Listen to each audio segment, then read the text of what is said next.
ఏదో ఒక లెవెల్లో అందరిది ఉంటుంది. ఉండబట్టే ఈరోజు ఇది నడుస్తుంది, ఇప్పటికీ నడుస్తుంది. అది వేరు. రాజకీయ పార్టీగా అవతారం ఎత్తాక ఒకటి ఏదైనా వ్యవస్థ తయారయ్యాక ఆ పార్టీ అధికారంలోకి రావాలనే ప్రయత్నం చేశాక అధికారంలోకి వచ్చి నిలబడాలన్నాక ఆర్గనైజేషన్ పరంగానో ఇంకోటో న్యాయాలు చేయడము లేదా దగ్గరికి తీసుకోవడం అనేది అవి డిఫరెంట్ రకరకాల పారామీటర్స్ మీద నడుస్తుంటాయి. అది ఏ పార్టీ అయినా. అందులో అత్యంత పారదర్శకంగా న్యాయం చేసే ప్రయత్నం చేసిన పార్టీ ఏదైనా ఉంటే అది వైఎస్ఆర్ కాంగ్రెస్ పార్టీ. అందుకే ఈరోజు ఈ కార్యకర్తలు ఆయనతో అచంచల విశ్వాసంతో ఆయనతో అడుగులు వేస్తున్నారు, నాయకులు కానీ అందరూ.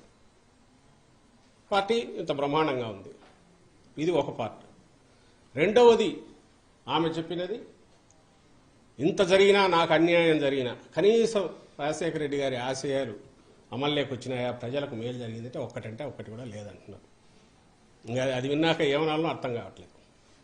ఎంత అంటే భయంకరమైన తెలియక కూడా ఉండొచ్చు. ఎందుకంటే స్క్రిప్ట్ ఎక్కడి నుంచో తయారై వచ్చినప్పుడు, చంద్రబాబు దగ్గర నుంచి తయారై వచ్చినప్పుడు, లేదా ఏబిఎన్ రాధాకృష్ణ దగ్గర నుంచి తయారై వచ్చినప్పుడు, అక్కడ ఏముంటే ఆమె దాన్ని బట్టి ముక్కును బట్టి చెప్తున్నప్పుడు అందులో ఆమెకు తెలియకుండా పోయిండొచ్చు, తెలియదు.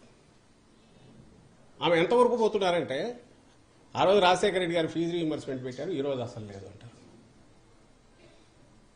ఆ రోజు ఆరోగ్యశ్రీ ఇది పెట్టారు, ఈ రోజు లేదు. ఆ రోజు రైతుకు ఇది వచ్చింది, ఈ రోజు లేదు.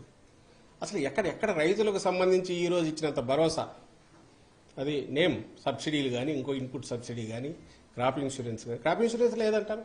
తీసుకున్న రైతులందరూ ఏమనుకుంటారు ఇప్పుడు? అంటే ఇంత అబద్ధం పచ్చిగా తెలియక ఉండొచ్చు, తెలిసాడని కూడా తెలియదు. ఎందుకంటే స్క్రిప్ట్ ఇస్తే చదివా కాబట్టి. బహుశా చంద్రబాబు నాయుడు కూడా అనాలకు సాహసం చేయడం, ఎందుకంటే తను ఇక్కడ ఉన్నాడు కాబట్టి ఇంకేదో దాంట్లో అవకతవకలనొచ్చు, లేదంటే నా చంద్రన్న కానుక లాంటి పథకాలు ఈరోజు లేవనొచ్చు, అట్లాంటివి జరగలదు. కానీ ఇంత అడ్డగోలు అబద్ధం అయితే ఆయన రాడు. ఆమె అంటుంది, ఆమె తిట్లు తింటుంది లేనుకొని స్క్రిప్ట్లో రాయించాడేమో తెలియదు చంద్రబాబు నాయుడు గారు. కానీ అది అందరికీ తెలుసు, మీకు మీడియాకు తెలుసు, అందరికీ తెలుసు.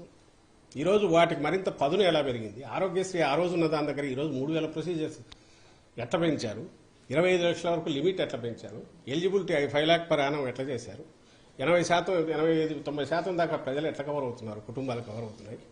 ఇవన్నీ ఇవి నిజం కదా. ఫీజు రీయింబర్స్మెంట్ అప్పట్లో 30-35 వేలు ఇస్తున్నది, ఈరోజు 100% ఇస్తున్నది. నిజం కాదా? మరి ఎట్లా రాగలిగారా? ఇక్కడ నేమ్ ఎనీథింగ్. ఎక్కడ రాజశేఖర రెడ్డి గారి ఆశయాలు ఈయన మర్చిపోయారు, వెనక వేశారు.